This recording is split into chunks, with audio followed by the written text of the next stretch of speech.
Right now, someone is controlling your life, and you don't even realize it. Someone is pulling your strings, dictating your mood, influencing your decisions, and keeping you stuck in patterns that drain your energy and sabotage your success. That someone could be your boss, your partner, your family, your friends, or even strangers on the internet. But here's the brutal truth. You gave them that power. Every time you let someone else's words ruin your day, every time you obsess over what others think about you, every time you sacrifice your own needs to keep someone else happy, you are handing over your power. You are becoming emotionally dependent. And emotional dependency is the enemy of success, confidence, and inner peace. Most people live their entire lives as emotional slaves. They react instead of respond. They let their happiness depend on external validation. They give away their energy to people who don't deserve it. They become addicted to approval, terrified of rejection, and paralyzed by the fear of disappointing others. This is not strength. This is weakness disguised as caring. But today, that changes. By the time you finish this, you will understand how to emotionally detach from anything that drains your power. You will learn how to become emotionally independent, mentally unshakable, and completely in control of your own energy. You will discover the mindset that allows you to stay calm and focused no matter what chaos surrounds you. This is not about becoming cold or heartless. This is about becoming powerful. This is about taking back control of your mind, your emotions, and your life. Let's begin. Chapter 1. The brutal truth about emotional attachment. The first thing you need to understand is that emotional attachment is not love, it's fear. When you are emotionally attached to someone or something, you are not operating from a place of strength. You are operating from a place of desperate need. You need them to act a certain way for you to feel okay. You need them to approve of you for you to feel worthy. You need them to be happy for you to be happy. This is not connection. This is codependency. Look at your life right now. How many of your emotions are controlled by other people? How often do you feel anxious because someone hasn't texted you back? How many times do you replay conversations in your head, wondering if you said the wrong thing? How often do you change your behavior to avoid conflict or gain approval? If you're honest, the answer is probably more often than you'd like to admit. Here's what most people don't realize. Emotional attachment makes you weak, predictable, and easy to manipulate. When someone knows exactly what buttons to push to get a reaction from you, they have power over you. When your mood depends on their behavior, they control your emotional state. When you need their validation to feel good about yourself, you have made yourself dependent on something you cannot control. The most successful people in the world, the ones who achieve extraordinary things and maintain unshakable confidence, they all have one thing in common. They are emotionally detached from outcomes they cannot control. They don't need anyone's permission to feel good about themselves. They don't need anyone's approval to make decisions. They don't let other people's opinions dictate their actions. Think about the people you admire most. The leaders, the innovators, the ones who seem to operate on a different level. What do you notice about them? They don't react emotionally to criticism. They don't get defensive when challenged. They don't seek validation from others. They operate from a place of inner confidence that cannot be shaken by external circumstances. This is what emotional detachment looks like in action. It's not about not caring. It's about caring about the right things. It's about investing your emotional energy only in what you can control and refusing to waste it on what you cannot. It's about understanding that other people's behavior is a reflection of them, not you. But here's where most people get confused. They think emotional detachment means becoming cold, distant, or uncaring. They think it means cutting off all emotions or isolating themselves from others. This is completely wrong. Emotional detachment is actually the foundation of genuine relationships and authentic connection. When you are not desperate for someone's approval, you can be genuine with them. When you don't need them to behave a certain way for you to feel okay, you can love them without conditions. When you are not attached to specific outcomes, you can be present and enjoy the moment. This is what real strength looks like. The problem is that most people have been conditioned to believe that emotional reactivity is normal. They think that getting upset when someone criticizes them is natural. They think that feeling devastated when someone rejects them is proof that they care. They think that worrying constantly about what others think shows that they are thoughtful and considerate. But all of these beliefs are keeping you trapped. They are keeping you in a state of emotional dependency, where your peace of mind is constantly at the mercy of other people's choices. This is no way to live. This is no way to build success. This is no way to create the life you want. The truth is, emotional attachment is often rooted in childhood conditioning. Maybe you learned that love was conditional on your performance. Maybe you learned that your worth was determined by other people's approval. Maybe you learned that you had to be perfect to be accepted. These early experiences taught you to seek validation externally instead of developing internal confidence. But you are not a child anymore. You have the power to reprogram these patterns. You have the ability to break free from emotional dependency and reclaim your power. You can learn to validate yourself. You can learn to find your worth internally. You can learn to stay calm and centered regardless of what's happening around you. This is what emotional detachment will give you. Complete freedom from other people's emotional manipulation. The ability to make decisions based on logic rather than emotion. Unshakable confidence that doesn't depend on external validation. Inner peace that cannot be disturbed by external chaos. The power to choose your responses instead of reacting automatically. But before you can build this emotional independence, you need to understand exactly how you lost your power in the first place. You need to recognize the specific ways that emotional attachment has been controlling your life. Only when you can see the prison can you begin to escape it. Chapter 2. How you lost your power. Let me paint a picture that will probably sound familiar.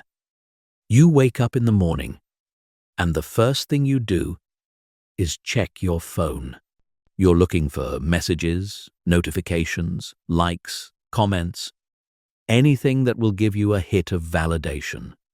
If there's something positive, you feel good. If there's nothing, or worse, if there's something negative, your mood immediately shifts. You get to work and your boss makes a comment that could be interpreted multiple ways. Instead of asking for clarification or simply moving on, you spend the next 3 hours analyzing every word, wondering if you're in trouble, wondering if you did something wrong. Your productivity plummets because your mind is consumed with worry about something that probably means nothing. Later, you're having a conversation with a friend and they seem a bit distant. Immediately, your mind starts racing. Did you say something wrong? Are they mad at you? You start overanalyzing every interaction you've had with them recently, trying to figure out what you could have done to upset them. You consider sending a text to ask if everything is okay, even though you know it will make you seem needy. At the end of the day, you're emotionally drained. Not because you did anything particularly difficult, but because you spent your entire day emotionally reacting to other people's behavior. You gave your power away to your boss, your friend, random people on social media, and anyone else who crossed your path. This is how most people live, and it's exactly why most people feel powerless. The truth is, you didn't lose your power overnight. It was taken from you gradually, through a process of conditioning that taught you to value other people's opinions more than your own. It started when you were young, and you learned that love and approval were conditional on your behavior. You learned that if you acted a certain way, people would be happy with you. And if you didn't, they would be disappointed. This conditioning taught you to constantly monitor other people's reactions and adjust your behavior accordingly. You learned to seek approval and avoid disapproval at all costs. You developed an internal radar that was constantly scanning for signs of rejection or acceptance. Over time, this became so automatic that you probably don't even realize you're doing it. But here's what this conditioning really did. It made you believe that your worth is determined by other people's opinions. It made you think that if someone doesn't like you, there must be something wrong with you. It made you feel responsible for other people's emotions and reactions. It turned you into a people pleaser who sacrifices their own needs to keep others happy. Let's look at some specific examples of how this shows up in your life. In relationships, you probably find yourself walking on eggshells, constantly worried about saying or doing the wrong thing. You might stay in unhealthy relationships because you're afraid of being alone or because you don't want to hurt the other person. You might compromise your values or ignore red flags because you're desperate to be loved and accepted. At work, you probably say yes to everything, even when you're already overwhelmed. You might stay late to finish projects that aren't your responsibility because you don't want to disappoint anyone. You might avoid expressing your ideas or opinions because you're afraid of being judged or criticized. You let other people take credit for your work because you don't want to seem arrogant or self-promoting. In social situations, you probably change your personality to fit in with whatever group you're with. You might pretend to like things you don't actually enjoy because you want to be accepted. You might keep your real opinions to yourself to avoid conflict. You might spend money you don't have to impress people who don't really care about you. With your family, you might let them guilt-trip you into doing things you don't want to do. You might accept disrespectful treatment because you feel obligated to maintain the relationship. You might suppress your authentic self to avoid disappointing them or causing drama. On social media, you probably post things designed to get likes and positive comments. You might delete posts that don't get enough engagement. You might compare your life to others and feel inadequate. You might spend hours scrolling, looking for validation, or getting upset by what others are posting. All of these behaviors have one thing in common. They put your emotional state in other people's hands. They make your happiness, confidence, and peace of mind dependent on factors you cannot control. They turn you into an emotional puppet, dancing to whatever tune other people are playing. The most dangerous part of this pattern is that it becomes addictive. Every time you get validation from others, your brain releases dopamine, the same chemical involved in drug addiction. This creates a cycle where you constantly need more approval to feel okay. Just like a drug addict needs bigger hits to get the same high, you need more and more validation to feel worthy. But here's the real kicker. The people whose approval you're seeking often don't even know they have this power over you. They're probably too focused on seeking their own validation to pay much attention to yours. You're giving away your power to people who aren't even aware they have it. This is why emotional attachment is so destructive. It's not just that it makes you weak. It's that it makes you weak for no reason. You're sacrificing your power, your authenticity, and your peace of mind for people who often don't care and relationships that aren't even real.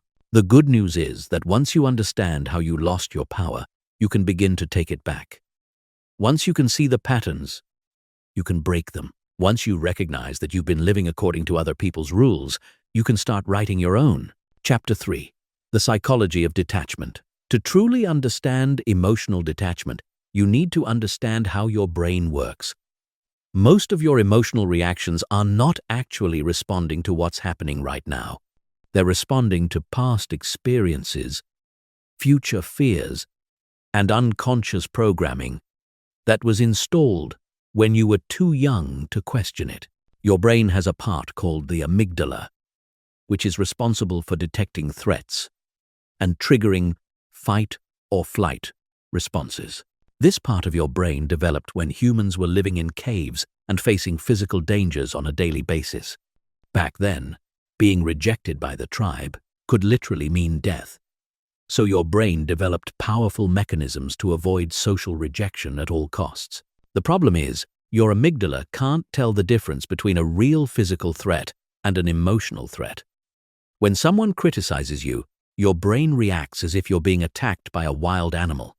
When someone doesn't text you back, your brain interprets this as potential abandonment, which triggers the same fear response that kept your ancestors alive. This is why emotional reactions feel so intense and urgent. Your brain is literally telling you that your survival is at stake. It's flooding your system with stress hormones and demanding immediate action to eliminate the threat. But in modern life, most of these threats are completely imaginary.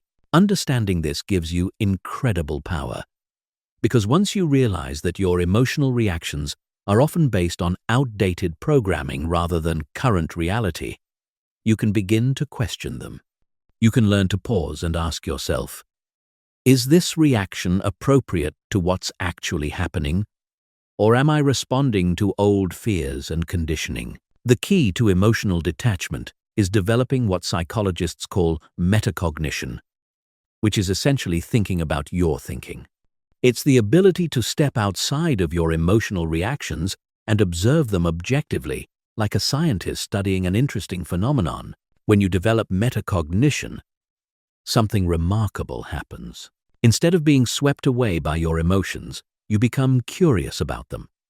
Instead of automatically believing your thoughts, you examine them. Instead of reacting impulsively, you respond consciously. This is the foundation of true emotional intelligence. It's not about suppressing your emotions or pretending they don't exist. It's about understanding them, learning from them, and choosing how to respond to them. Let's break down the difference between attachment and detachment from a psychological perspective. Attachment occurs when you identify with your thoughts and emotions. You believe that you are your thoughts. You think that your emotions are facts about reality, rather than temporary experiences in your consciousness. When you're attached, you might think things like, I am anxious, I am angry, I am sad. But when you're detached, you think, I am experiencing anxiety. I notice anger arising. There is sadness present. This might seem like a small difference in language, but it represents a massive shift in perspective. The first way of thinking makes you the victim of your emotions. The second way makes you the observer of your emotions. When you're the victim, you have no choice but to be controlled by whatever you're feeling. When you're the observer, you have the power to choose your response. Detachment also involves understanding the difference between facts and stories. Most emotional suffering doesn't come from what actually happens. It comes from the stories we tell ourselves about what happens. Someone doesn't call you back, and you tell yourself a story that they don't care about you. Your boss seems stressed, and you tell yourself a story that you're in trouble. A friend cancels plans, and you tell yourself a story that they don't want to spend time with you. These stories feel completely real and true, but they're actually just interpretations. They're one possible explanation for what happened, but there are always other explanations. When you're emotionally attached, you automatically believe the most negative story. When you're emotionally detached, you recognize that you don't actually know what's true until you have more information. This shift in perspective is incredibly liberating. Instead of being tortured by worst-case scenario thinking, you can simply acknowledge that you don't know what someone else is thinking or feeling. Instead of taking everything personally, you can recognize that other people's behavior is usually about them, not you. Detachment also involves understanding the concept of impermanence. Everything in life is temporary. Your emotions are temporary. Other people's emotions are temporary. Situations that seem overwhelming right now will pass. Relationships that seem permanent will change. Success and failure are both temporary experiences. When you truly understand impermanence, you stop clinging so tightly to temporary experiences. You don't get as high during good times because you know they won't last forever. But you also don't get as low during difficult times because you know they won't last forever either. This understanding creates emotional stability. Instead of being on an emotional roller coaster, constantly swinging between extreme highs and lows, you maintain a steady center. You can experience emotions fully without being overwhelmed by them. You can enjoy positive experiences without being attached to them. You can navigate negative experiences without being destroyed by them. Another key aspect of detachment is understanding that you cannot control other people. This seems obvious, but most people live as if they believe they can influence or manipulate others into giving them what they want. They think that if they just say the right thing, or act the right way, or try hard enough, they can make other people love them, approve of them, or treat them well. But other people have their own conditioning, their own fears, their own agendas, and their own free will. They're going to do what they're going to do regardless of what you want them to do. The sooner you accept this, the sooner you can stop wasting energy trying to control things that are beyond your control. This doesn't mean you become passive or that you don't try to influence positive outcomes. It means you focus your energy on what you can actually control: your thoughts, your emotions, your actions, and your responses. This is where your real power lies. Chapter 4. The Detachment Mindset Shift. The transformation from emotional dependency to emotional independence requires a fundamental shift in how you see yourself and your relationship to the world. This isn't just about changing your behavior. It's about changing your entire identity. You need to stop seeing yourself as someone who needs others to feel complete, and start seeing yourself as someone who is already whole. The first mindset shift is moving from external validation to internal validation. Right now, you probably look to others to tell you if you're good enough, smart enough, attractive enough, or worthy enough. You wait for their approval before you feel confident. You let their criticism determine your self-worth. This is like giving other people the remote control to your emotions. But what if you took that remote control back? What if you became the sole authority on your own worth? What if you stopped asking others to validate you and started validating yourself? This shift requires you to develop an internal reference point for self-worth that is independent of other people's opinions. You need to know, deep in your bones, that you are valuable, regardless of what anyone else thinks. This isn't arrogance or delusion. It's simply recognizing your inherent worth as a human being. Think about it this way. Your worth doesn't change based on whether someone likes you or not. You are the same person whether someone approves of you or rejects you. Their opinion doesn't actually change anything about who you are. It's just information about their preferences, their conditioning, their mood, or their circumstances. When you truly understand this, criticism loses its power to devastate you, and praise loses its power to make you feel superior. Both become just information that you can consider or discard as you choose.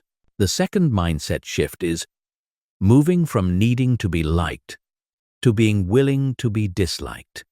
Most people are terrified of disapproval. They will sacrifice their authenticity, compromise their values, and betray their own needs just to avoid the possibility that someone might not like them. But here's what they don't realize.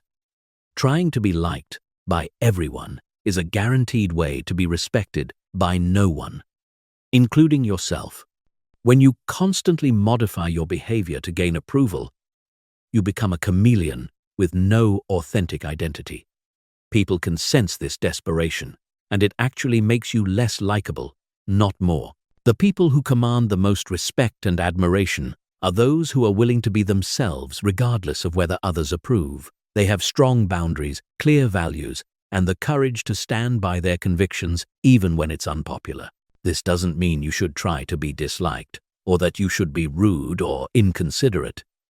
It means you should be authentic and let other people's reactions be their responsibility, not yours. Some people will love your authenticity. Others will be threatened by it. And that's perfectly okay. The third mindset shift is moving from taking things personally to understanding that everything is about the other person.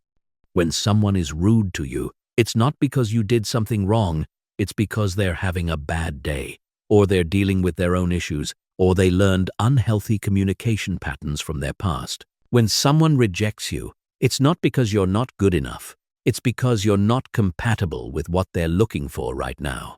When someone criticizes you, it's not necessarily because you did something wrong. It might be because they're projecting their own insecurities or because they have different preferences than you do. This understanding is incredibly freeing because it means you can stop analyzing every interaction to figure out what you did wrong. You can stop taking responsibility for other people's emotions and reactions. You can stop trying to be perfect to avoid triggering negative responses from others. The fourth mindset shift is moving from attachment to outcomes to attachment to the process. Right now, you probably measure your success based on specific outcomes.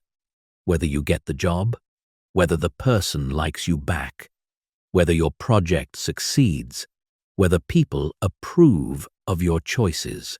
But here's the problem with outcome attachment. You can't control outcomes. You can influence them, but there are always factors beyond your control that affect the final result. When you attach your happiness to specific outcomes, you set yourself up for disappointment and anxiety.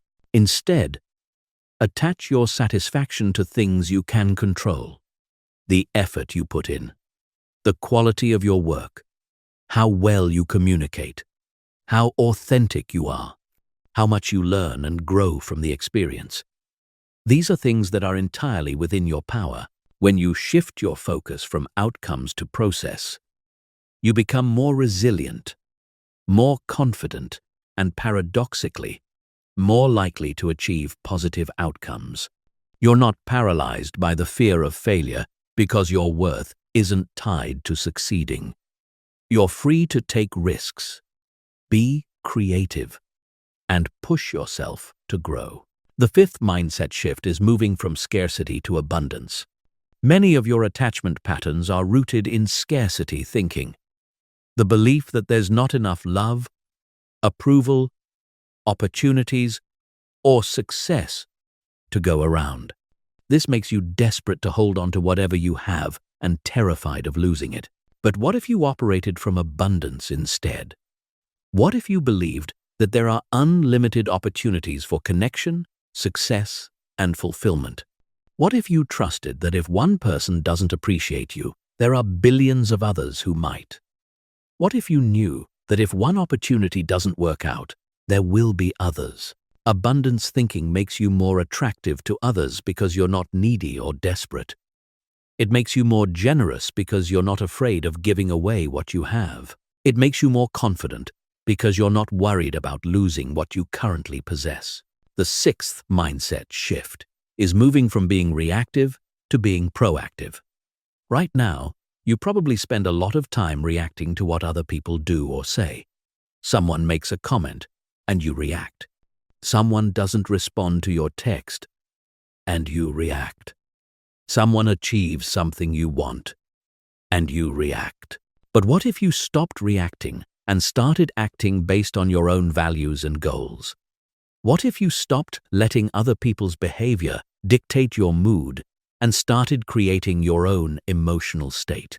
What if you stopped waiting for permission or approval and started taking action based on what you know is right? This shift from reactive to proactive is one of the most powerful changes you can make. It transforms you from someone who is constantly blown around by external circumstances to someone who creates their own direction and momentum. These mindset shifts don't happen overnight. They require consistent practice and a willingness to challenge thoughts and beliefs that have been with you for years. But once you begin to see yourself differently, everything else starts to change. 2. Chapter 5. Breaking the emotional chains. Now that you understand the psychology and mindset behind emotional detachment, it's time to start implementing specific strategies to break free from the emotional patterns that have been controlling your life. This is where the real work begins. And it's not going to be comfortable. Breaking emotional chains requires you to do the opposite of what feels natural. When your instinct is to seek reassurance, you'll need to sit with uncertainty. When your impulse is to people please, you'll need to risk disapproval. When your habit is to take things personally, you'll need to practice emotional distance. This is going to feel strange and scary at first, but it's the only way to build genuine emotional strength. The first strategy is learning to pause before reacting. Right now, there's probably a very short gap between stimulus and response in your emotional life. Someone says something that triggers you, and you immediately react with anger, hurt, anxiety, or defensive behavior. This automatic response keeps you trapped in old patterns. You need to create space between what happens and how you respond. When someone says something that normally would upset you, instead of immediately reacting, take a deep breath and count to 10. Ask yourself, what am I feeling right now? Why am I feeling this? Is this feeling based on what actually happened, or is it based on a story I'm telling myself about what happened? This pause gives you the opportunity to choose your response instead of being controlled by your automatic reactions. You might realize that your initial emotional response was based on assumptions rather than facts. You might discover that you're taking something personally that actually has nothing to do with you. The second strategy is developing emotional curiosity instead of emotional judgment. When you notice yourself having a strong emotional reaction, instead of immediately trying to make the feeling go away or judging yourself for having it, get curious about it. What is this emotion trying to tell you? What need or fear might be underneath it? What past experience might it be connected to? This curiosity helps you understand your emotional patterns without being controlled by them. You start to see your emotions as information rather than commands. You begin to recognize the difference between feeling something and being something. For example, instead of thinking, I am anxious, you might think, I notice anxiety arising. I wonder what this anxiety is about. Is there a real threat?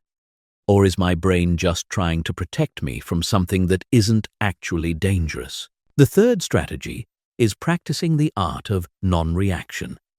This is probably the most challenging skill to develop, but it's also the most powerful.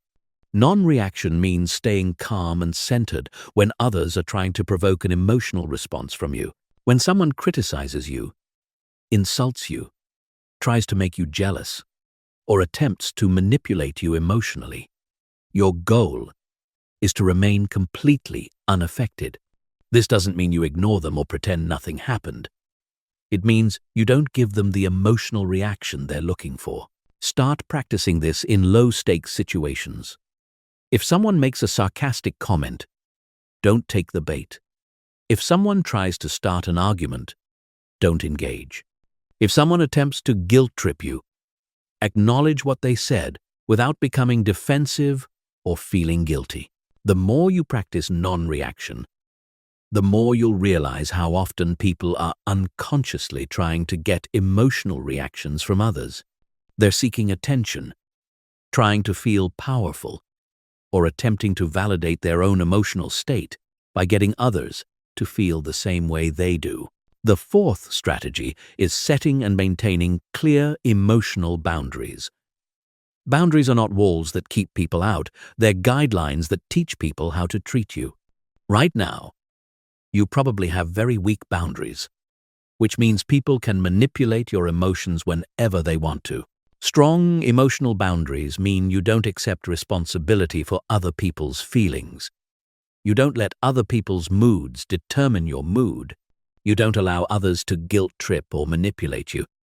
And you don't compromise your values to keep others happy. Start by identifying where your boundaries are currently being violated. Maybe your family members make you feel guilty for not visiting enough. Maybe your friends pressure you to do things you don't want to do. Maybe your coworkers dump their responsibilities on you. Maybe people on social media make you feel bad about your life. Once you identify these boundary violations, you need to start responding differently. Instead of automatically accommodating others, you need to protect your emotional space. This might mean saying no more often, walking away from conversations that drain you, or simply not engaging with emotional manipulation. The fifth strategy is developing a practice of emotional independence. This means learning to fulfill your own emotional needs instead of expecting others to do it for you. If you need validation, validate yourself. If you need comfort, comfort yourself. If you need encouragement, encourage yourself. This isn't about becoming completely self-reliant or never needing anyone else. It's about not being desperate for others to meet your emotional needs. When you can give yourself what you need emotionally, your relationships become much healthier because you're choosing to connect with others rather than needing to. Start by identifying what emotional needs you're currently trying to get met by others. Do you need constant reassurance? Do you need frequent praise? Do you need others to make you feel special or important? Whatever it is, practice giving it to yourself first. The sixth strategy is learning to distinguish between your business, other people's business, and God's business. Your business includes your thoughts, feelings, actions, and choices. Other people's business includes their thoughts, feelings, actions, and choices. God's business includes things like natural disasters, other people's deaths, and events that are completely outside of anyone's control. Most emotional suffering comes from getting involved in business that isn't yours. You worry about what other people think about you, which is their business. You get upset about things that happened in the past or might happen in the future, which is God's business. You try to control how others feel about you, which is their business. When you stay in your own business and let others stay in theirs, you dramatically reduce your emotional suffering. You stop taking responsibility for things you can't control, and you start focusing your energy on things you can actually influence. This process of breaking emotional chains is challenging because it requires you to give up familiar patterns, even when those patterns are making you miserable. Your ego will resist these changes because it's comfortable with being a victim. It knows how to get attention and sympathy through emotional suffering. But on the other side of this discomfort is true freedom. Freedom from needing others to validate you. Freedom from being controlled by other people's moods and reactions. Freedom from taking everything personally. Freedom from the exhausting cycle of seeking approval and avoiding rejection. The question is, are you ready to do the work required to claim this freedom? Chapter 6. Building emotional armor. Most people think that being emotionally strong means never getting hurt. They think that detachment means building walls so high that nothing can touch them. This is completely wrong. True emotional strength isn't about avoiding pain. It's about experiencing it without being destroyed by it. It's about developing what I call emotional armor, a protective layer that allows you to engage with the world without losing yourself in the process. Emotional armor isn't about becoming cold or heartless. It's about developing the internal resources to handle whatever life throws at you without falling apart. It's about building resilience so strong that you can walk through emotional fire and come out the other side unchanged. The first component of emotional armor is developing unshakable self-worth. Right now, your self-worth probably fluctuates based on external circumstances. When things go well, you feel good about yourself. When things go poorly, you question your value. This instability makes you vulnerable to manipulation and emotional manipulation. Unshakable self-worth means knowing at your core that you are valuable regardless of what happens to you. It means understanding that your worth is not determined by your achievements, your relationships, your appearance, or anyone else's opinion of you. Your worth exists simply because you exist. This isn't positive thinking or self-help fluff. This is a practical recognition that human worth is inherent, not earned. You don't have to prove your value to anyone, including yourself. You don't have to justify your existence or apologize for taking up space in the world. When you truly internalize this understanding, criticism becomes just information, instead of an attack on your character. Rejection becomes just incompatibility, instead of proof that you're not good enough. Failure becomes just feedback, instead of evidence of your inadequacy. The second component of emotional armor is developing emotional independence. This means learning to meet your own emotional needs instead of depending on others to do it for you. Most people are emotional beggars, constantly seeking validation, comfort, and encouragement from others. This dependency makes them weak and manipulatable. Emotional independence means becoming your own source of validation. When you achieve something, you acknowledge your accomplishment without needing others to praise you. When you're going through a difficult time, you comfort yourself without needing others to rescue you. When you're facing a challenge, you encourage yourself without waiting for others to motivate you. This doesn't mean you never accept support from others or that you isolate yourself completely. It means you don't need others to provide what you can provide for yourself. You choose to connect with others from a place of strength rather than neediness. The third component is developing mental discipline. Your mind is constantly generating thoughts, many of which are negative, fearful, or destructive. Most people believe every thought that enters their head and react accordingly. This is like being controlled by a radio that you can't turn off. Mental discipline means learning to observe your thoughts without automatically believing them. It means recognizing that thoughts are just mental events, not facts about reality. It means developing the ability to choose which thoughts to focus on and which ones to dismiss. Start by practicing thought awareness. Throughout the day, notice what you're thinking about. Are your thoughts positive or negative? Are they focused on things you can control or things you can't control? Are they based on facts or assumptions? Don't judge your thoughts, just observe them. Once you develop awareness of your thinking patterns, you can begin to direct your thoughts more consciously. When you notice yourself thinking negative thoughts about yourself, challenge them. Ask yourself, is this thought true? Is it helpful? What would I think instead if I wanted to feel confident and powerful? The fourth component is emotional regulation under pressure. It's easy to stay calm when everything is going well. The real test of your emotional armor comes when you're under stress, facing criticism, dealing with conflict, or experiencing loss. This is when most people's emotional defenses crumble. True emotional armor means staying centered even when everything around you is chaotic. It means maintaining your composure when others are losing theirs. It means responding thoughtfully instead of reacting impulsively, even in highly charged situations. This skill is developed through practice. Start with small challenges.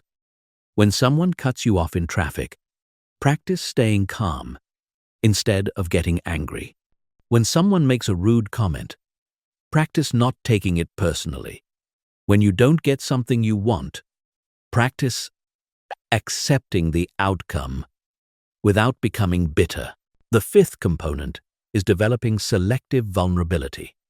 Many people think that being emotionally strong means never being vulnerable with anyone. This is a mistake that leads to isolation and loneliness. The key is learning to be selectively vulnerable, opening up only to people who have earned the right to see your inner world. Not everyone deserves access to your emotions, your fears, your dreams, or your struggles. Most people haven't done the work to handle someone else's vulnerability responsibly. They might use your openness against you, betray your trust, or simply not care about what you share with them. Selective vulnerability means being discerning about who you let into your inner circle. It means sharing your deepest thoughts and feelings only with people who have proven themselves trustworthy, supportive, and emotionally mature. Everyone else gets the public version of you. The sixth component is building a strong internal foundation. This means developing interests, goals, and sources of meaning that don't depend on other people. Many people build their entire identity around their relationships, their career, or their social status. When these external things change or disappear, they feel lost and empty. A strong internal foundation means having a rich inner life that sustains you regardless of external circumstances. It means pursuing interests that fascinate you, regardless of whether others approve. It means setting goals that align with your values, regardless of whether others think they're important. It means finding meaning in activities that fulfill you, regardless of whether others understand. When you have a strong internal foundation, you don't need external validation to feel whole. You're not devastated when relationships end because you have other sources of fulfillment. You're not destroyed by career setbacks because your identity isn't entirely wrapped up in your job. You're not crushed by social rejection because you have internal sources of self-worth. Building emotional armor is not a one-time event. It's an ongoing process. Every challenge you face is an opportunity to strengthen your emotional resilience. Every difficult person you encounter is a chance to practice non-reaction. Every rejection you experience is a test of your self-worth. The goal is not to become invulnerable, because that's neither possible nor desirable. The goal is to become anti-fragile, meaning you actually become stronger when exposed to stress and challenges. Instead of being broken by difficult experiences, you use them as raw material to build even stronger emotional armor. Chapter 7. The Art of Strategic Indifference. There's a concept that will revolutionize your life once you truly understand it. You don't have to care about everything. In fact, caring about everything is a guaranteed way to drive yourself crazy and waste your precious emotional energy. The most powerful people in the world have mastered the art of strategic indifference, which means choosing very carefully what deserves their emotional investment. Strategic indifference is not about becoming apathetic or uncaring about life. It's about being highly selective about what you allow to affect you emotionally. It's about understanding that your attention and emotional energy are finite resources that should be invested wisely, not squandered on things that don't matter. Most people care about everything equally. They get as upset about a stranger's rude comment as they do about a genuine problem in their life. They spend as much mental energy worrying about what acquaintances think of them as they do planning their future. They react as strongly to minor inconveniences as they do to major challenges. This scattered emotional attention is exhausting and ineffective.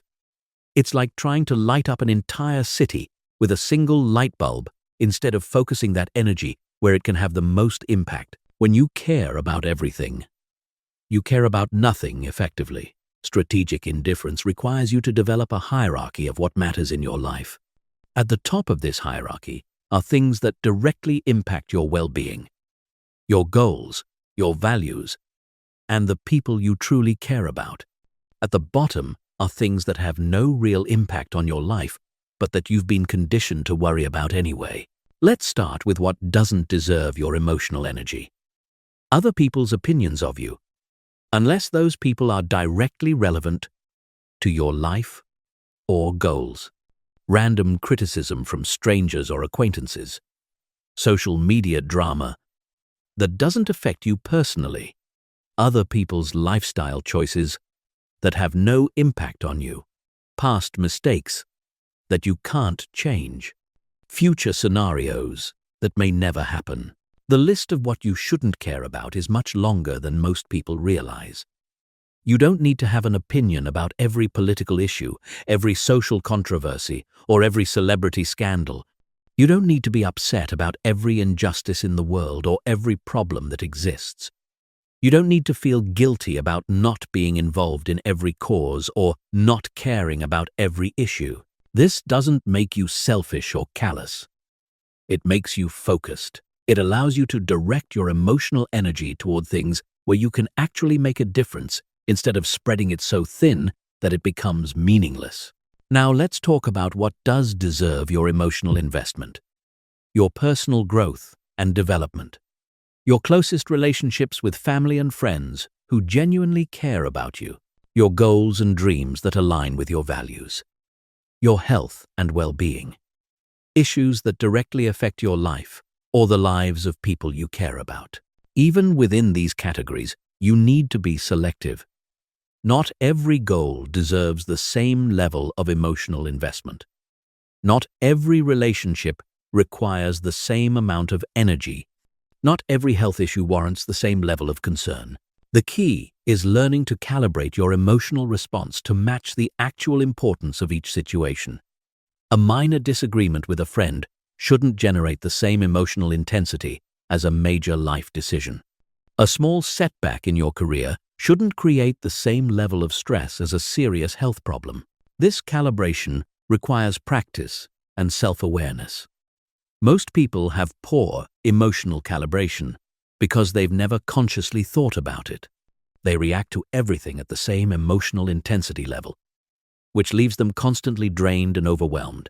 Start practicing strategic indifference by consciously choosing not to engage with things that don't deserve your energy. When you see drama on social media, scroll past it instead of getting involved. When someone tries to provoke an argument about something irrelevant, decline to participate. When you catch yourself worrying about something you can't control, consciously redirect your attention to something you can control. One of the most powerful aspects of strategic indifference is learning not to take things personally. Most of the things that happen to you are not actually about you. When someone is rude, it's usually because they're having a bad day, not because you did something wrong. When someone rejects you, it's usually because you're not compatible, not because you're defective. When someone criticizes you, it's usually a reflection of their standards or preferences, not an objective assessment of your worth. Understanding this allows you to maintain emotional distance from other people's behavior. You can observe what they do without absorbing it emotionally. You can respond appropriately without being affected personally. Strategic indifference also involves learning to let go of things quickly. When something negative happens, most people hold on to it emotionally for much longer than necessary. They replay the event in their mind, analyze it from every angle, and continue to feel upset about it long after it's over. But what's the point of continuing to suffer about something that's already finished? What benefit do you get from carrying emotional pain about past events? The answer is none. You're just voluntarily extending your suffering for no reason. Practice letting go quickly. When something negative happens, feel whatever you need to feel in the moment. Then consciously choose to move on. Don't replay it in your mind. Don't analyze it endlessly. Don't carry it with you into the rest of your day. This doesn't mean you ignore important lessons or pretend negative things didn't happen. It means you extract whatever learning is available from the situation, then release the emotional charge around it. Another aspect of strategic indifference is learning to be comfortable with other people's disapproval. Right now, you probably spend enormous amounts of energy trying to avoid making anyone upset with you. You modify your behavior, suppress your opinions, and compromise your authenticity just to keep everyone happy. But here's the truth. It's impossible to please everyone, and trying to do so will only make you miserable. No matter what you do, some people won't like it. No matter how carefully you speak, some people will misunderstand you. No matter how hard you try to be considerate, some people will find something to complain about. Once you accept this reality, you can stop wasting energy on the impossible task of universal approval. You can focus on being authentic and let other people's reactions be their problem, not yours. Strategic indifference is ultimately about emotional sovereignty. It's about taking back control of your inner life and refusing to let external circumstances dictate your emotional state. It's about becoming selectively sensitive instead of universally reactive. Chapter 8. Reclaiming your energy. Energy is your most precious resource, yet most people give it away freely to anyone who asks for it. They let toxic people drain them. They waste it on meaningless activities, and they scatter it across dozens of unimportant concerns. If you want to take back your power, you need to become fiercely protective of your energy and learn to invest it only in things that serve your highest good. Think about your energy like money. You wouldn't give your money to everyone who asks for it, yet you probably give your energy away much more carelessly. You wouldn't spend your money on things that make you worse off, yet you probably invest your energy in activities and relationships that drain you and add no value to your life. Energy management is just as important as financial management, if not more so. When you're emotionally drained, you can't perform at your best. You can't think clearly, make good decisions, or pursue your goals effectively. You become reactive instead of proactive, weak instead of strong, scattered instead of focused. The first step in reclaiming your energy is conducting an energy audit. For 1 week, pay close attention to what gives you energy and what takes it away. Notice how you feel after spending time with different people. Pay attention to which activities leave you feeling energized and which ones leave you feeling depleted. Observe how different environments affect your energy levels. You'll probably discover that certain people consistently drain your energy. These are the people who complain constantly but never take action to improve their situation. They dump their problems on you, but ignore your advice. They create drama wherever they go. They're negative, pessimistic, and emotionally exhausting to be around. You'll also notice that certain activities consistently drain your energy. These might include mindless scrolling on social media, watching too much news, engaging in gossip, or participating in activities that don't align with your values or interests. On the flip side, you'll identify people who consistently give you energy. These are the people who inspire you, support you, challenge you to grow, and make you feel good about yourself. You'll also identify activities that energize you, such as pursuing your hobbies, exercising, learning new skills, or working on meaningful projects. Once you have this awareness, you can begin to make conscious choices about how you spend your energy.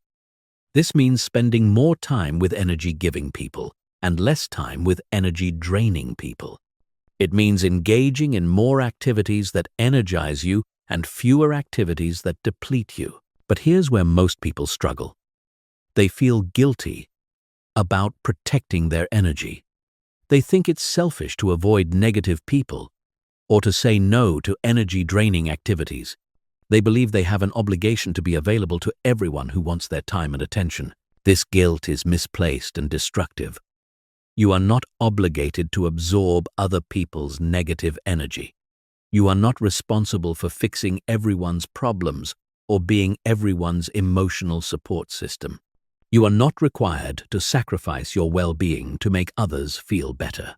In fact, protecting your energy is one of the most generous things you can do, because it allows you to show up as your best self for the people and activities that truly matter. When you're energized and emotionally strong, you have more to give to the relationships and pursuits that deserve your investment. Setting energy boundaries means learning to say no without explanation or justification. You don't need to explain why you don't want to attend every social gathering, participate in every conversation, or help with every request. A simple, "No, I can't," is a complete sentence. It also means limiting your exposure to energy vampires. These are people who seem to suck the life out of you every time you interact with them. They're always in crisis, always complaining, always needing something from you but never giving anything back. You don't have to cut these people out of your life completely, but you can limit your exposure to them. Keep conversations short. Don't engage with their drama. Set clear boundaries about what you're willing to discuss and what you're not. Another crucial aspect of energy management is learning to detach from other people's emotions. Many people are emotional sponges, absorbing whatever emotions are present in their environment. If someone around them is anxious, they become anxious. If someone is angry, they become agitated. If someone is depressed, they become sad. This emotional absorption is exhausting and unnecessary. Other people's emotions belong to them, not you. You can be compassionate and supportive without taking on their emotional state as your own.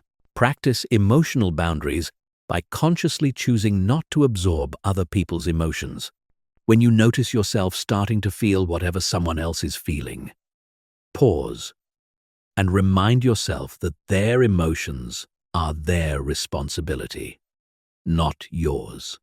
You can care about their situation without carrying their emotional burden. Energy reclamation also involves eliminating energy leaks in your daily life. These are small habits and behaviors that gradually drain your energy throughout the day. Checking your phone obsessively, worrying about things you can't control, engaging in negative self-talk, trying to multitask, instead of focusing on one thing at a time. Each of these energy leaks might seem minor, but they add up over the course of a day, week, or month. Eliminating them can dramatically increase your overall energy levels and emotional resilience. One of the biggest energy leaks is mental rumination. This is when you replay past events or worry about future scenarios over and over in your mind. Rumination is completely unproductive because it doesn't change anything about what happened or what might happen, but it consumes enormous amounts of mental energy. When you catch yourself ruminating, consciously redirect your attention to the present moment. Focus on what you can control right now, instead of what you can't control in the past or future. Another major energy leak is trying to control things that are beyond your influence. You waste enormous amounts of energy trying to control other people's behavior, opinions, and decisions. You stress about outcomes that depend on factors outside your control. You worry about scenarios that may never happen. Learning to focus your energy only on things you can actually control is one of the most liberating shifts you can make. It allows you to direct your full power toward areas where you can actually create change instead of dissipating it in futile attempts to control the uncontrollable. Reclaiming your energy is not a selfish act. It's an act of self-respect. It's recognizing that your energy is valuable and deserves to be invested wisely. It's understanding that you can't pour from an empty cup. So keeping yourself energized is actually the most generous thing you can do for others. Chapter 9. Mastering Difficult People. Every day, you encounter people who test your emotional detachment. The manipulator who tries to guilt-trip you into doing what they want. The narcissist who makes everything about them. The drama queen who creates chaos wherever they go. The passive-aggressive person who says one thing but means another. The energy vampire who drains you with their constant complaints and negativity. Most people let difficult people control their emotional state. They get angry, frustrated, hurt, or anxious when dealing with challenging personalities. They take the bait when someone tries to provoke them. They get sucked into drama and manipulation. They let difficult people rent space in their head long after the interaction is over. But when you master emotional detachment, difficult people lose their power over you. You can interact with them without being affected by their behavior. You can handle their manipulation attempts without getting hooked. You can maintain your composure even when they're trying to push your buttons. The first key to mastering difficult people is understanding that their behavior is not about you. It's about them. When someone is manipulative, it's because they learned that manipulation was the only way to get their needs met. When someone is aggressive, it's because they feel powerless and are trying to regain control. When someone is passive-aggressive, it's because they're afraid of direct confrontation. Understanding the psychology behind difficult behavior helps you depersonalize it. You stop taking their actions as a personal attack and start seeing them as predictable responses based on their conditioning and emotional wounds. The second key is recognizing common manipulation tactics and refusing to engage with them. Guilt tripping is when someone tries to make you feel bad for not doing what they want. Gaslighting is when someone tries to make you question your own perception of reality. Emotional blackmail is when someone threatens negative consequences if you don't comply with their wishes. The secret to handling manipulation is to not defend yourself or explain your position. The moment you start justifying your choices or defending your boundaries, you've already lost. Manipulators are experts at turning your explanations against you and making you feel guilty for having boundaries in the first place. Instead, simply state your position clearly and refuse to elaborate. I'm not going to do that. That doesn't work for me. I'm not available for that. Don't explain why. Don't justify your decision. Don't apologize for having boundaries. The third key is learning to stay emotionally neutral during difficult interactions. This doesn't mean becoming cold or robotic. It means maintaining your composure and not letting their emotional state dictate yours. If they're angry, you stay calm. If they're trying to create drama, you remain peaceful. If they're being negative, you maintain your positive energy. This emotional neutrality is incredibly powerful because it denies them the emotional reaction they're seeking. Most difficult behavior is an attempt to get attention, control, or an emotional response from others.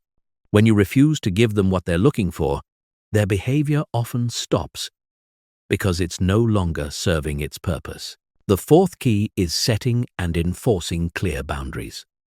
Boundaries are not suggestions or requests. They're non-negotiable limits that protect your well-being. When dealing with difficult people, you need to be crystal clear about what behavior you will and will not accept. If someone consistently violates your boundaries, you need to enforce consequences. This might mean limiting your contact with them, walking away from conversations that become disrespectful, or ending relationships that are consistently toxic. Many people are afraid to enforce boundaries because they don't want to seem mean or cause conflict. But allowing people to treat you poorly is not kindness. It's self-betrayal. You're not responsible for managing other people's emotions when you enforce reasonable boundaries. The fifth key is using the gray rock method with particularly toxic individuals. This technique involves becoming as boring and unresponsive as possible during interactions. You give short, neutral responses. You don't share personal information. You don't react emotionally to their provocations. You become so uninteresting that they eventually lose interest in targeting you. This method is particularly effective with narcissists and other personality disordered individuals who feed off drama and emotional reactions. When you stop providing them with the entertainment they're seeking, they often move on to easier targets. The sixth key is developing selective empathy. Empathy is generally a positive trait, but when dealing with manipulative people, too much empathy can be exploited. They will use your compassion against you by playing the victim, making you feel sorry for them, or guilt-tripping you into enabling their behavior. Selective empathy means being able to understand someone's situation without feeling obligated to fix it or accommodate their dysfunction. You can acknowledge that someone has had a difficult life without accepting abusive behavior from them. You can feel compassion for their struggles without sacrificing your own well-being to help them. The seventh key is learning when to disengage completely. Some people are so toxic that the only way to protect yourself is to cut off contact entirely. This includes people who are consistently abusive, those who refuse to respect your boundaries, and individuals who drain your energy without adding any value to your life. Disengagement can be difficult, especially when the toxic person is a family member or someone you have to interact with regularly. But sometimes protecting your mental health and emotional well-being requires making hard choices about who you allow in your life. The final key is remembering that you cannot change other people. You might hope that if you're patient enough, kind enough, or understanding enough, difficult people will eventually change their behavior. But the truth is, people only change when they decide to change. And most difficult people have no interest in changing because their current behavior serves them in some way. Your job is not to fix difficult people or teach them how to behave better. Your job is to protect yourself, maintain your boundaries, and refuse to be drawn into their dysfunction. When you stop trying to change them and focus on managing your own responses, you reclaim your power and maintain your emotional detachment. Chapter 10. The Detached Life. Living a truly detached life doesn't mean becoming cold, isolated, or indifferent to the world around you. It means operating from a place of centered strength where you can engage fully with life while maintaining your emotional sovereignty. You care deeply about what matters while remaining unshaken by what doesn't. You love without losing yourself. You pursue goals without being destroyed by setbacks. You connect with others without becoming dependent on their approval. This is what ultimate freedom looks like. Freedom from the constant anxiety of seeking approval. Freedom from the exhausting cycle of emotional reactivity. Freedom from the desperate need to control outcomes. Freedom from the fear of rejection, criticism, or failure. When you achieve this level of detachment, you become truly unstoppable. The detached life begins with accepting radical responsibility for your emotional state. This means acknowledging that no one else can make you feel anything. Other people's words, actions, and opinions are just external events. Your emotional response to these events is always your choice, even when it doesn't feel like it. This is perhaps the most difficult truth to accept, because it means you can no longer blame others for your emotional suffering. You can't say that someone made you angry, hurt, or sad. You can say that you chose to feel angry, hurt, or sad in response to their behavior. This shift from victim to creator is the foundation of emotional freedom. When you take radical responsibility, you also gain radical power. If your emotions are your choice, then you can choose different emotions. If your reactions are under your control, then you can choose better reactions. If your emotional state is your responsibility, then you can create the inner experience you want, regardless of external circumstances. The detached life also means developing unshakable inner peace. This isn't the temporary peace you feel when everything is going well. It's the deep peace that exists, regardless of what's happening around you. It's the peace that comes from knowing you can handle whatever life brings. It's the peace that comes from not needing external circumstances to be different for you to be okay. This inner peace is built through consistent practice of detachment skills. Every time you choose not to take something personally, you strengthen your peace. Every time you refuse to react emotionally to provocation, you deepen your calm. Every time you let go of the need to control outcomes, you expand your serenity. Living detached means becoming outcome independent. You pursue your goals with full commitment and effort, but you're not attached to specific results. You understand that you can control your actions, but not the outcomes. You measure success by the quality of your effort, not by whether you achieve exactly what you wanted. This outcome independence is incredibly liberating because it removes the fear of failure. When you're not attached to specific outcomes, failure becomes just feedback rather than a catastrophe. You can take risks, try new things, and push yourself to grow without being paralyzed by the possibility of not succeeding.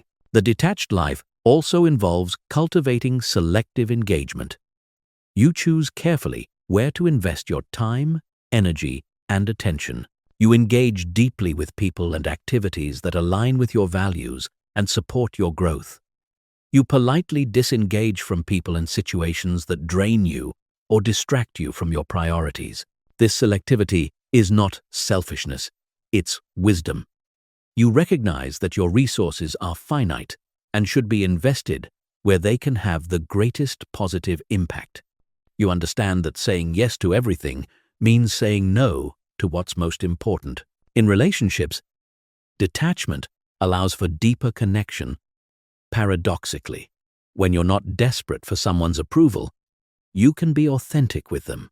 When you're not trying to control their behavior, you can love them as they are. When you're not attached to specific outcomes in the relationship, you can be present and enjoy whatever unfolds. This creates much healthier relationship dynamics. You attract people who appreciate your authenticity rather than those who want to manipulate your neediness. You can set boundaries without guilt and communicate honestly without fear. You can support others without losing yourself in their problems. The detached life means viewing challenges as opportunities for growth rather than threats to your well-being. Every difficult person you encounter is a chance to practice non-reaction. Every setback is an opportunity to develop resilience.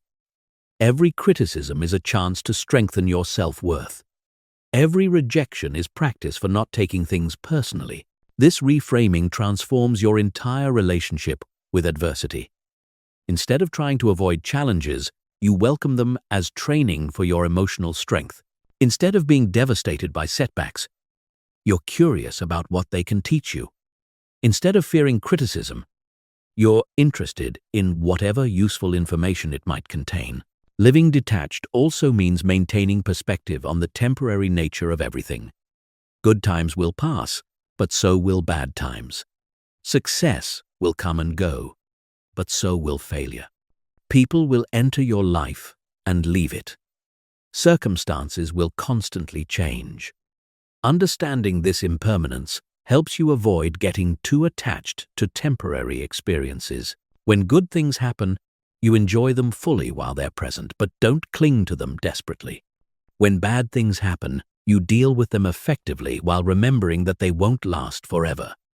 This perspective creates emotional stability and resilience that most people never develop. The ultimate goal of the detached life is not to feel nothing, but to feel everything without being controlled by any of it. You can experience the full range of human emotions while maintaining your center. You can care deeply about people and causes while staying emotionally free. You can pursue ambitious goals while remaining at peace with whatever happens. This is true mastery. Not the suppression of emotion, but the conscious direction of emotional energy.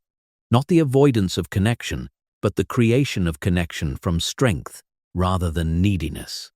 Not the abandonment of goals, but the pursuit of goals from love rather than fear. When you live this way, you become a force of nature. You're unshakable in your confidence, unwavering in your values, and unstoppable in your pursuit of what matters to you. You inspire others through your example of what it looks like to be truly free. You create the life you want because you're no longer limited by the need for external approval or the fear of external rejection. This is your destiny, if you're willing to do the work. The question is not whether you can achieve this level of detachment, but whether you will commit to the daily practice required to build it. The choice is yours, but the power has always been within you. Chapter 11. The daily practice of detachment. Emotional detachment is not something you achieve once and then maintain effortlessly for the rest of your life. It's a skill that requires daily practice, constant vigilance, and ongoing refinement. Most people make the mistake of thinking that understanding detachment intellectually is enough. But knowledge without consistent application is worthless. Your brain is wired for attachment. It's programmed to seek approval, avoid rejection, and react emotionally to perceived threats. These patterns have been reinforced for years, maybe decades. They won't disappear overnight just because you've decided to change. You need to consciously reprogram these patterns through deliberate daily practice. The first element of daily detachment practice is morning mental preparation. Before you engage with the world, before you check your phone, before you start reacting to external stimuli, you need to set your internal state. Spend the first 10 minutes of your day consciously choosing your emotional baseline for the day. Ask yourself, what kind of person do I want to be today? How do I want to respond to challenges? What will I do when someone tries to provoke an emotional reaction from me? How will I handle criticism, rejection, or conflict? By preparing your mind in advance, you're much more likely to respond consciously rather than reactively when difficult situations arise. The second element is practicing emotional observation throughout the day.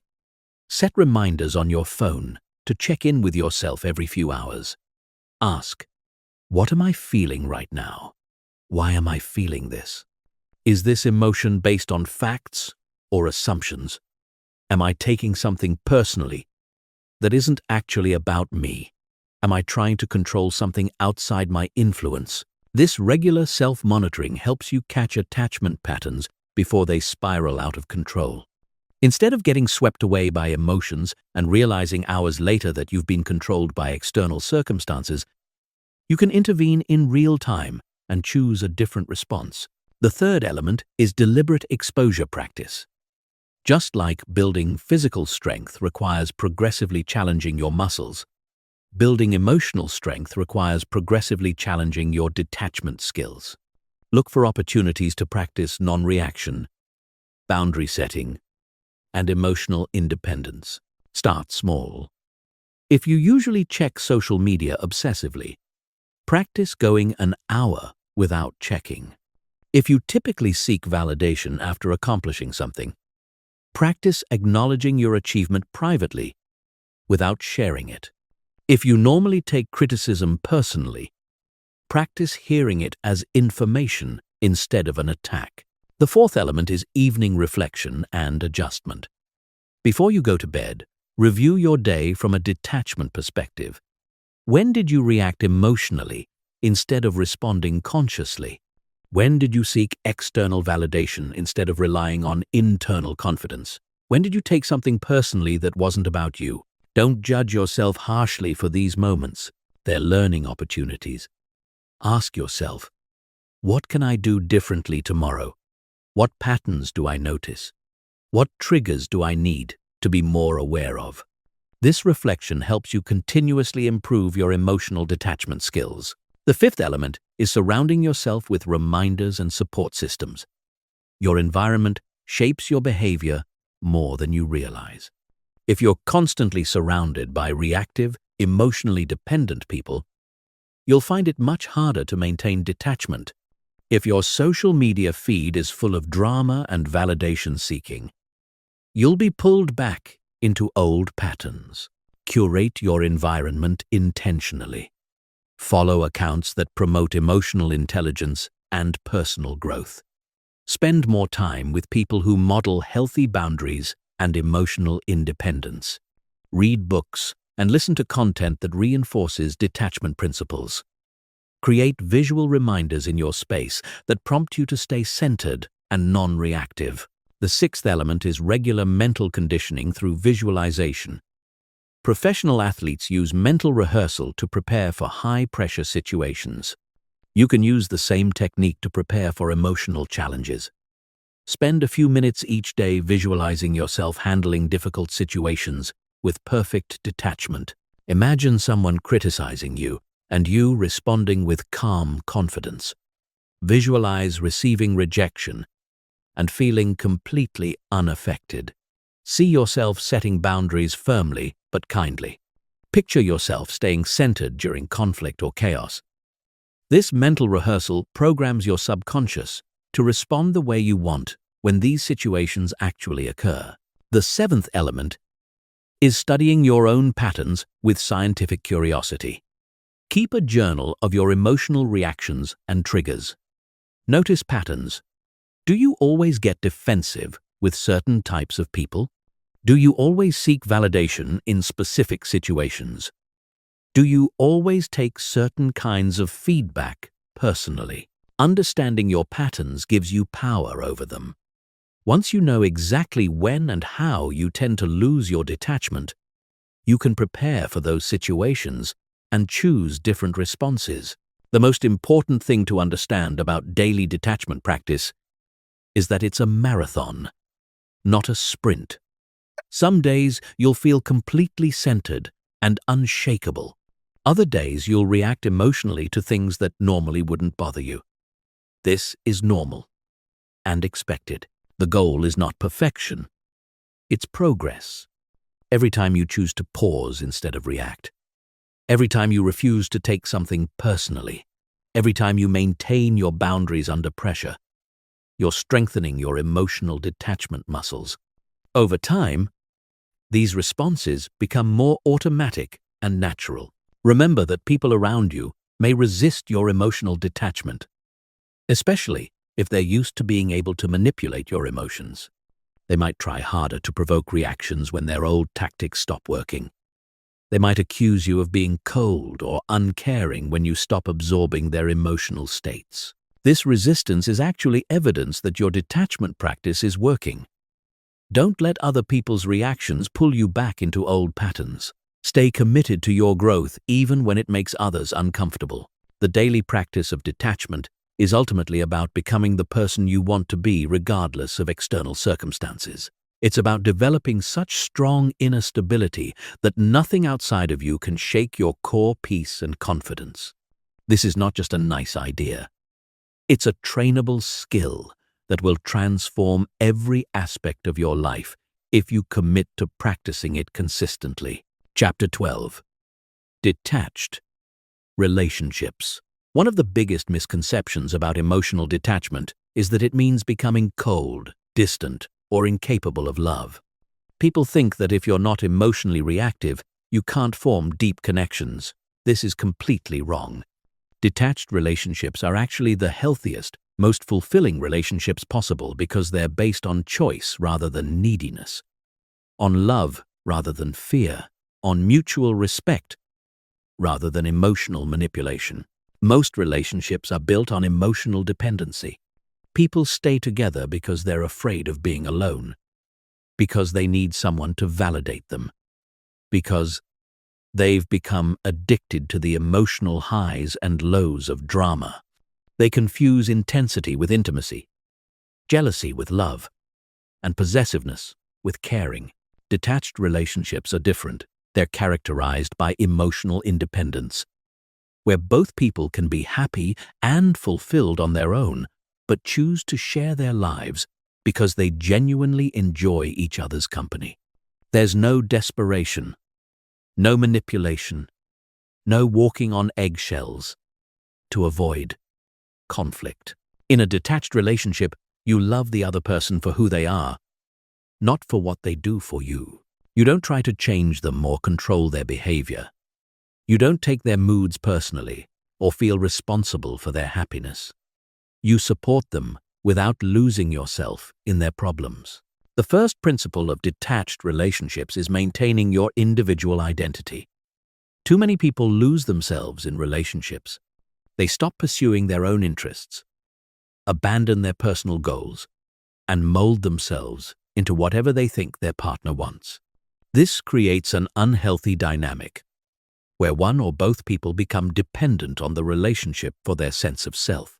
In a detached relationship, you maintain your own interests, goals, and social connections. You have a rich life outside the relationship that would continue to fulfill you even if the relationship ended. This isn't selfish or uncommitted. It's healthy. It means you're choosing to be in the relationship rather than needing to be in it. The second principle is emotional non-absorption. In most relationships, when one person is upset, the other person automatically becomes upset too. When one person is stressed, their stress spreads to their partner. This emotional contagion creates unnecessary suffering and prevents both people from thinking clearly during difficult times. In detached relationships, you can be empathetic and supportive without absorbing your partner's emotional state.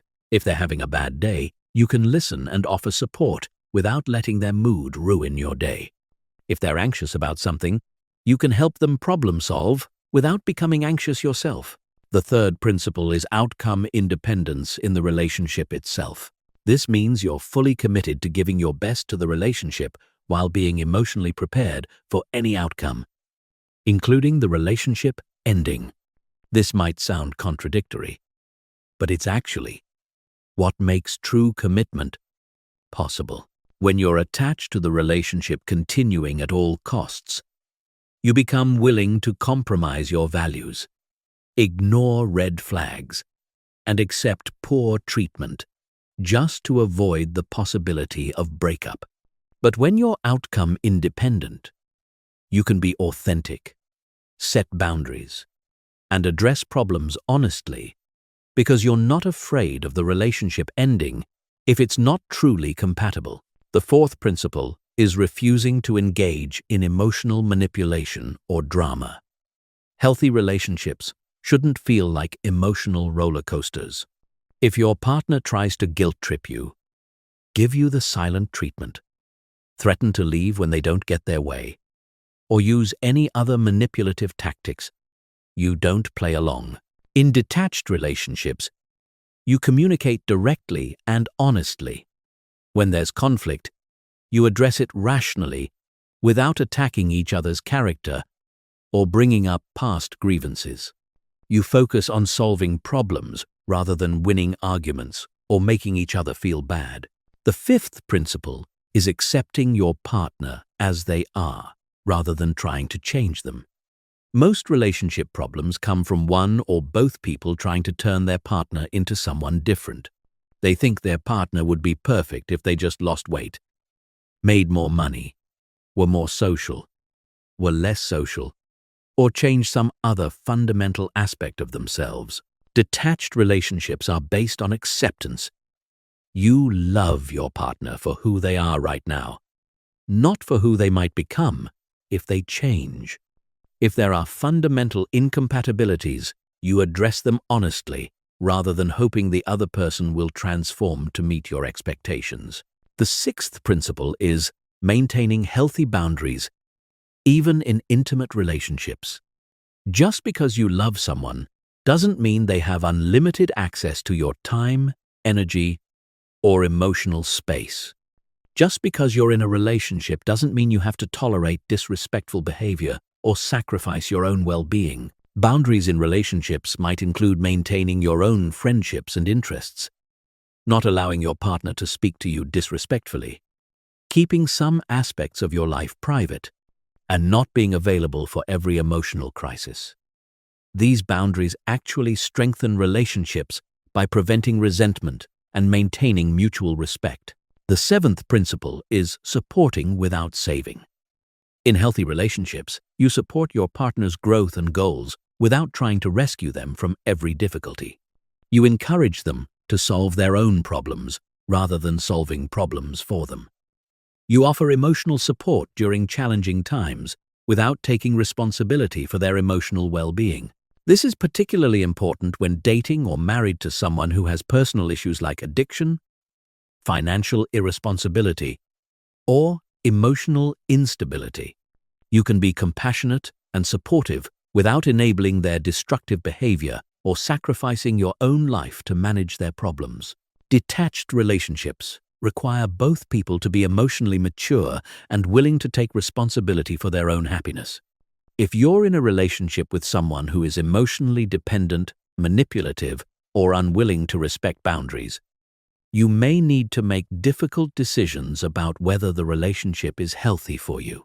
The beautiful thing about detached relationships is that they create space for genuine love to flourish. When you're not desperate for approval, not trying to control each other, and not lost in emotional drama, you can actually see and appreciate your partner for who they truly are. You can enjoy their company without needing them to complete you. You can love them without losing yourself. Chapter 13. Professional Detachment. Your career and professional life are among the areas where emotional attachment can be most destructive to your success and well-being. The workplace is full of politics, ego battles, unfair treatment, and people who will try to manipulate or intimidate you. If you take every slight personally, seek validation from your boss, or tie your self-worth to your job performance, you'll be constantly stressed, and your career growth will be limited. Professional detachment doesn't mean not caring about your work or not striving for excellence. It means separating your identity from your job, not taking workplace dynamics personally, and maintaining your emotional center regardless of what's happening in your professional environment. The first aspect of professional detachment is understanding that your worth as a human being is not determined by your job title, salary, or professional achievements. Too many people build their entire identity around their career. They introduce themselves by their job title, measure their success purely by professional metrics, and feel worthless when they experience career setbacks. This attachment to professional identity makes you vulnerable to manipulation and keeps you trapped in situations that aren't serving you. If your self-worth depends on your job, you'll tolerate poor treatment, work excessive hours, and sacrifice your personal life just to maintain your professional status. Professional detachment means recognizing that your job is something you do, not who you are. You can be fully committed to performing well while maintaining perspective that work is just one aspect of your life, not the totality of your identity. The second aspect is not taking workplace politics and interpersonal dynamics personally. Every workplace has difficult personalities, unfair treatment, and politics. There will always be people who don't like you, managers who don't appreciate your contributions, and situations where you're treated unjustly. When you're professionally detached, you understand that most workplace behavior is about the other person's insecurities, ambitions, and personal issues, not about you. The colleague who takes credit for your ideas isn't reflecting your inadequacy, they're revealing their own insecurity. The boss who micromanages isn't commenting on your competence, they're expressing their own need for control. The third aspect is being outcome independent in your career goals. This means working hard and smart toward your objectives while being emotionally prepared for any result. You apply for promotions knowing you might not get them. You start projects knowing they might not succeed. You share ideas knowing they might be rejected or ignored. This outcome independence actually makes you more likely to succeed because you're not paralyzed by fear of failure. You can take calculated risks, speak up in meetings, and pursue challenging opportunities because your emotional well-being isn't tied to specific outcomes. The fourth aspect is maintaining professional boundaries. This includes not working excessive hours just to please others, not accepting abusive treatment from bosses or colleagues, not participating in gossip or office drama, and not allowing work stress to consume your personal life. Many people struggle with professional boundaries because they're afraid of being seen as uncommitted or difficult. But clear boundaries actually increase your professional effectiveness because they force you to focus on what's truly important and prevent you from burning out. The fifth aspect is handling criticism and feedback without emotional reactivity. In your career, you'll receive plenty of criticism, some of it constructive and some of it unfair. Your ability to receive feedback without becoming defensive or taking it personally will largely determine your professional growth. When someone criticizes your work, your first instinct might be to justify yourself, point out their mistakes, or feel hurt by their comments. Professional detachment means listening objectively to see if there's useful information in the feedback while not allowing their opinion to shake your confidence or self-worth. The sixth aspect is not seeking excessive validation from supervisors or colleagues. Many people are addicted to workplace praise and approval.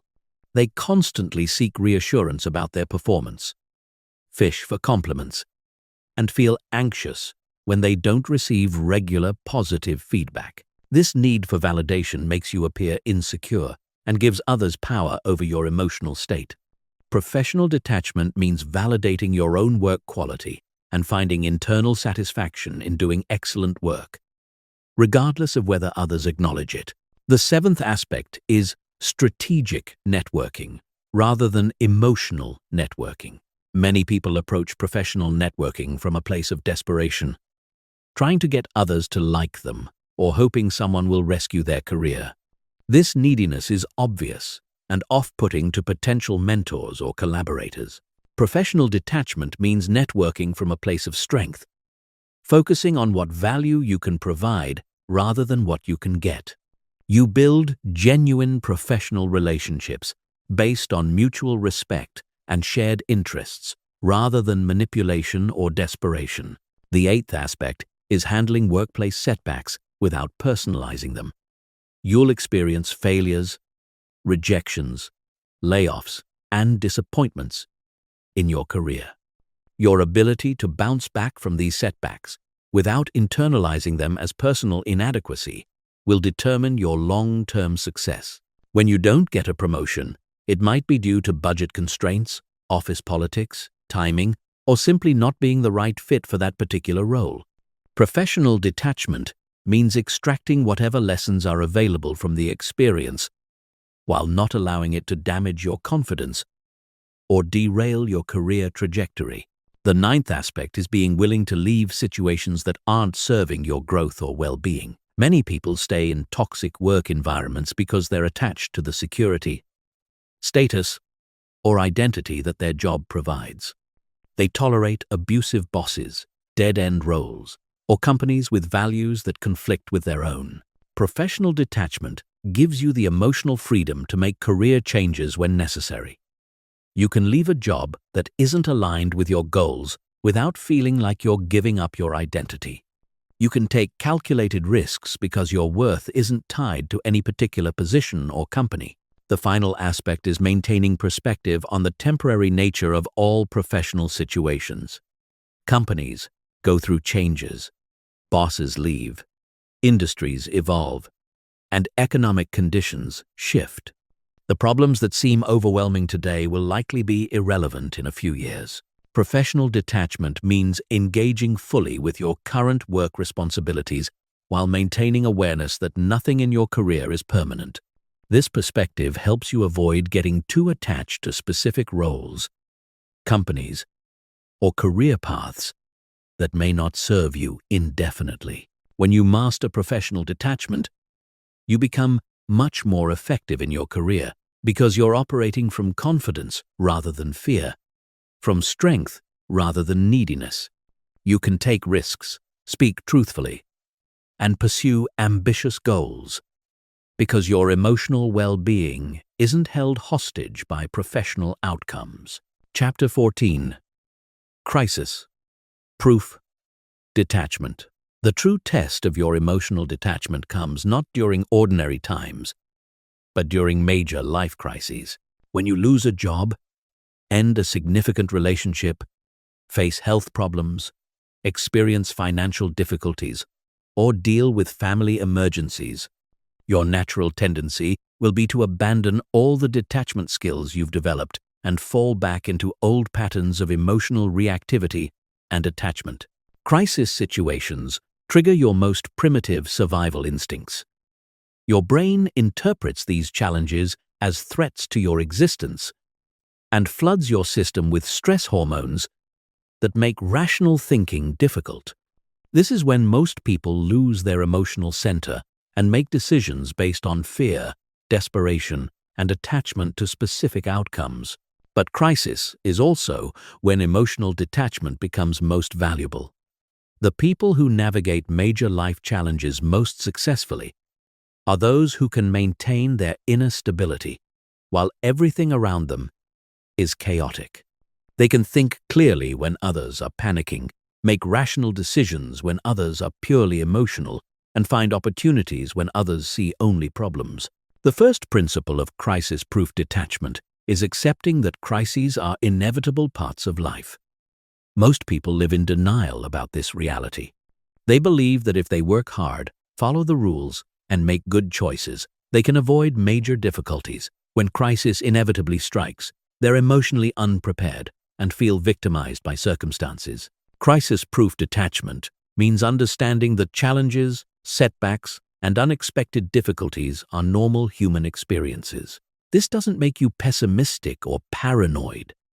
It makes you emotionally prepared. When problems arise, you're not shocked or devastated because you know this is simply part of the human condition.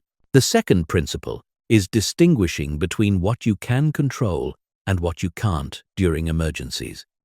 Crisis situations often involve many factors that are completely outside your influence. The economy crashes, someone gets sick, a natural disaster occurs, a relationship ends. Your ability to navigate these situations successfully depends entirely on focusing your energy on what you can actually control. During any crisis, ask yourself, what aspects of this situation can I influence? What actions can I take that might improve the outcome? What is completely outside my control that I need to accept? This clarity allows you to channel your energy productively instead of wasting it on futile attempts to control the uncontrollable. The third principle is maintaining long-term perspective during short-term difficulties. When you're in the middle of a crisis, it's easy to believe that the current situation is permanent or that things will never improve. This catastrophic thinking makes you more likely to make desperate decisions that create additional problems. Crisis-proof detachment means remembering that all situations are temporary. The financial difficulty you're experiencing today will eventually resolve. The relationship crisis you're facing will either be worked through or lead to a different arrangement. The health problem you're dealing with will either improve or you'll adapt to a new normal. The fourth principle is using crisis as an opportunity for growth rather than just survival. Most people approach difficult times with a victim mentality, asking, "Why is this happening to me?" and focusing solely on getting back to their previous situation. But crisis often contains opportunities for positive change that wouldn't have been possible during stable times. Job loss might lead to starting your own business or changing careers to something more fulfilling. Relationship problems might force you to develop better communication skills or recognize incompatibilities that needed to be addressed. Health challenges might motivate lifestyle changes that improve your overall well-being. The fifth principle is maintaining emotional stability while others around you panic. During major crises, most people become emotionally reactive, which creates additional chaos and makes problem-solving more difficult. Your ability to remain calm and centered becomes a tremendous asset not only to yourself, but to others who depend on you. This doesn't mean suppressing emotions or pretending everything is fine. It means feeling whatever you need to feel, while maintaining your ability to think clearly and make rational decisions. You can acknowledge that a situation is difficult or scary while refusing to let fear control your actions.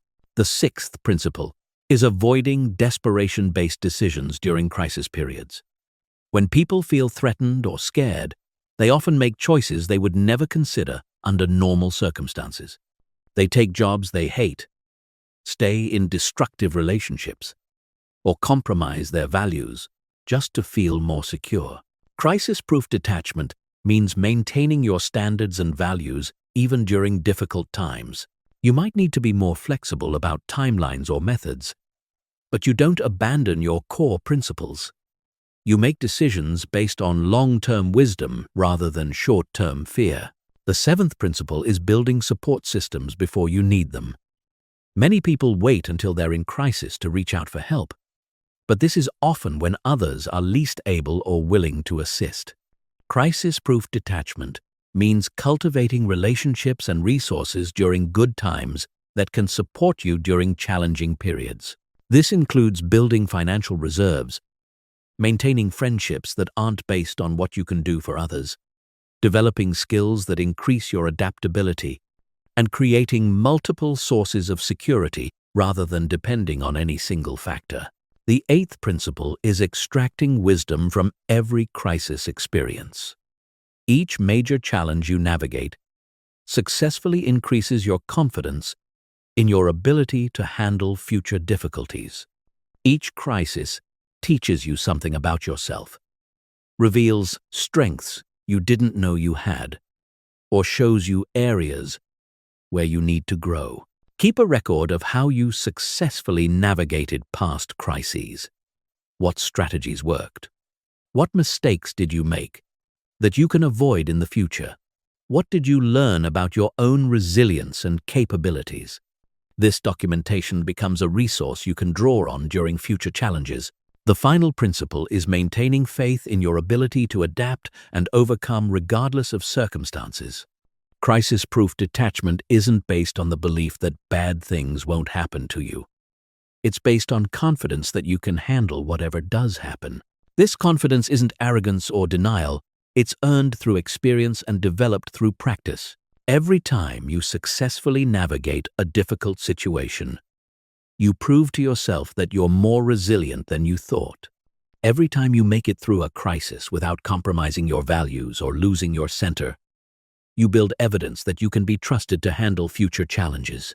When you develop crisis-proof detachment, you become someone who others turn to during difficult times. You become a source of stability and wisdom when everything else feels uncertain. Most importantly, you become truly free because you're no longer controlled by fear of what might happen or desperation to maintain specific circumstances. Chapter 15. The Transformed Life. After months or years of practicing emotional detachment, something profound happens. You wake up one day and realize that you're no longer the same person you used to be. The thoughts that once consumed you no longer have power over you. The people who once controlled your emotions can no longer push your buttons. The situations that once devastated you now feel manageable. You've become emotionally sovereign.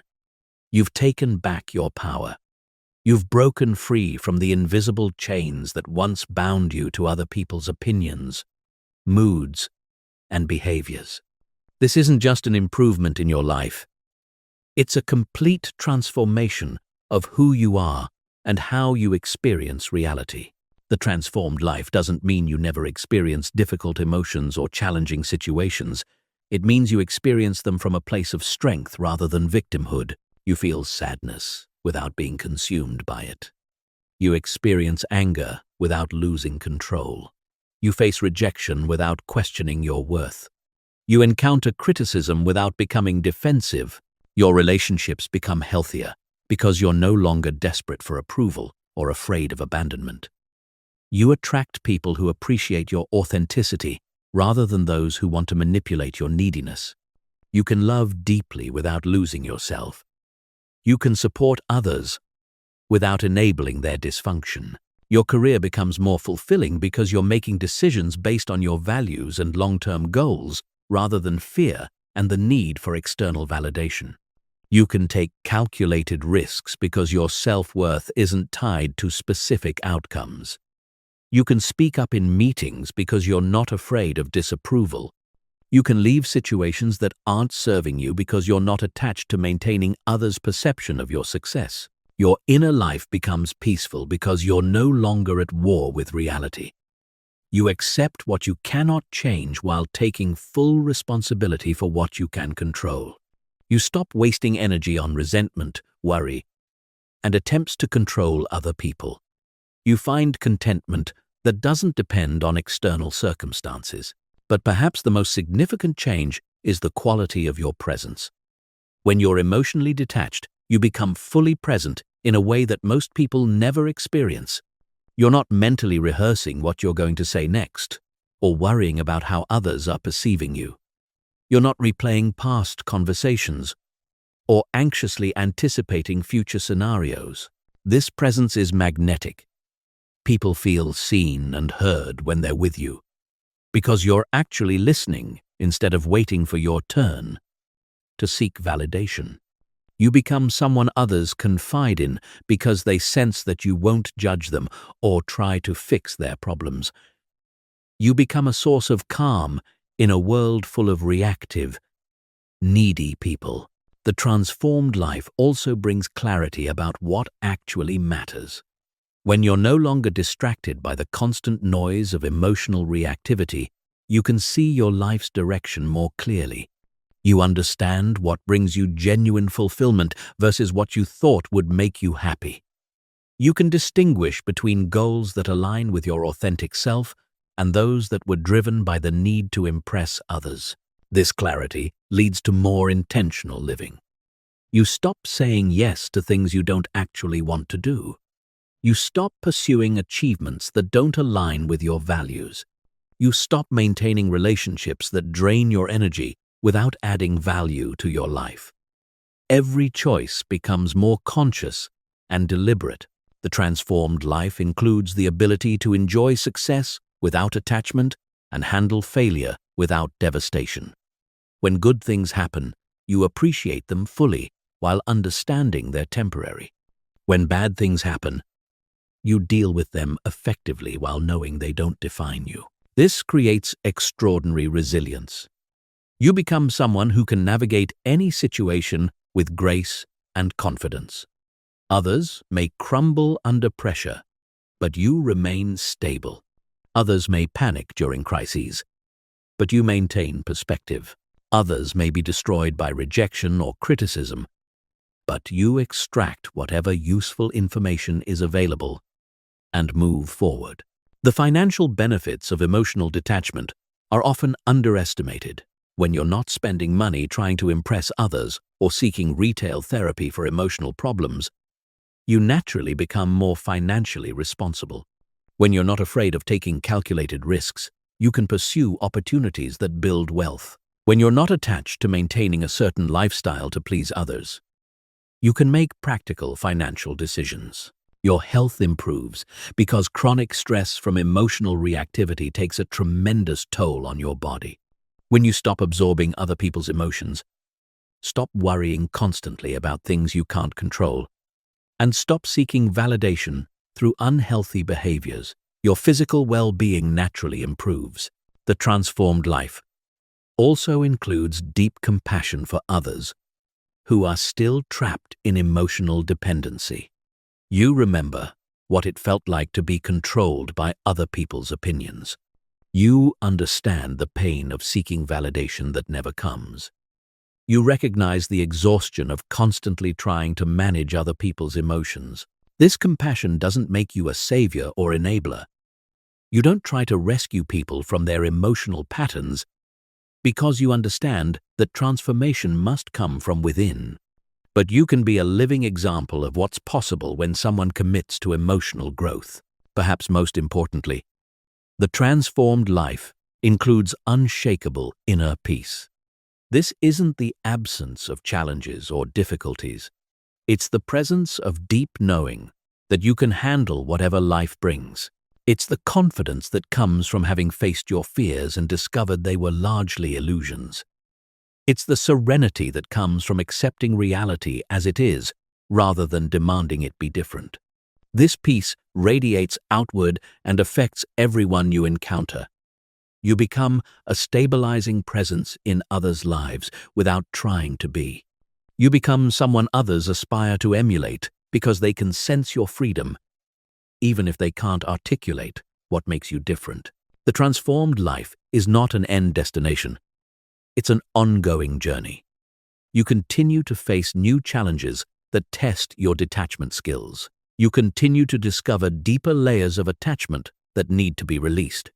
You continue to refine your ability to love without losing yourself, to care without becoming desperate, to engage fully with life while maintaining your emotional center. But once you've tasted this freedom, once you've experienced what it feels like to be emotionally sovereign, there's no going back to the old way of living.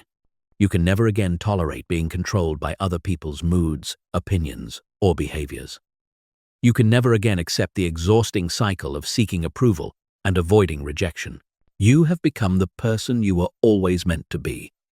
Confident without arrogance, strong without rigidity, loving without desperation, present without neediness, free without isolation. This is your birthright. This is what's possible when you commit to taking back your power and living as an emotionally detached, fully alive human being. The choice is still yours. The power has always been within you. The only question is whether you'll use it.